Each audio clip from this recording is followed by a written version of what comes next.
बेहदची परम महाशांती. बापूजींच्या आजचे महाभारत या ई-बुकमधील प्रकरण 10वे आपण बघूयात. विषय आहे आत्मस्वरूप खरे कवच. जेव्हा या युगात आत्म्यांसाठी खरे संरक्षण कवच काय आहे असे विचारले जाते, तेव्हा बापूजींचे उत्तर थेट आहे. आत्मस्वरूप स्वतःच कवच आहे.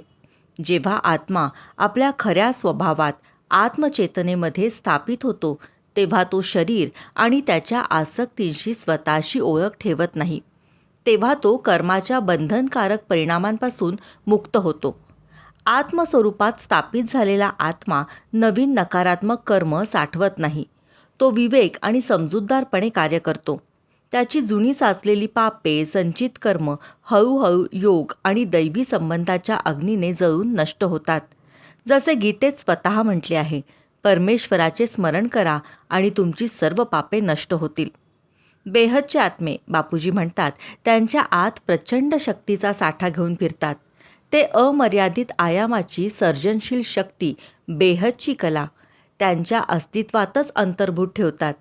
पण त्यांना हे माहीत नसते. ते सामान्य भटकणारे मानव बनले आहेत.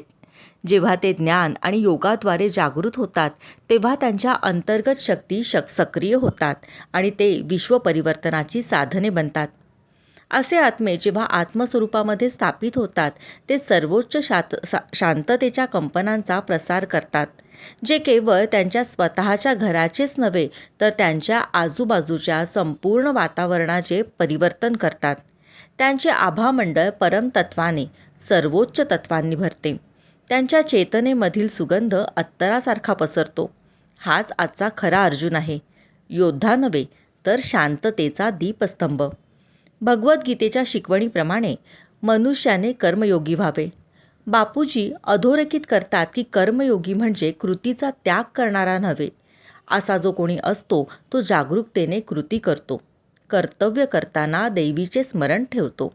अहंकार किंवा आसक्तीशिवाय कर्म करतो. अंतर्गत संतुलन टिकवतो. गीता शिकवते की आध्यात्मिक वाढीसाठी दैनंदिन जीवनाचा त्याग करणे आवश्यक नाही. त्याऐवजी रोजच्या जबाबदाऱ्या पार पाडताना आध्यात्मिक जागरूकता ठेवली पाहिजे. सोप्या शब्दात, आपली कर्तव्य करा आणि दैवी चेतनेशी जोडलेले राहा. बेहदची परम महाशांती.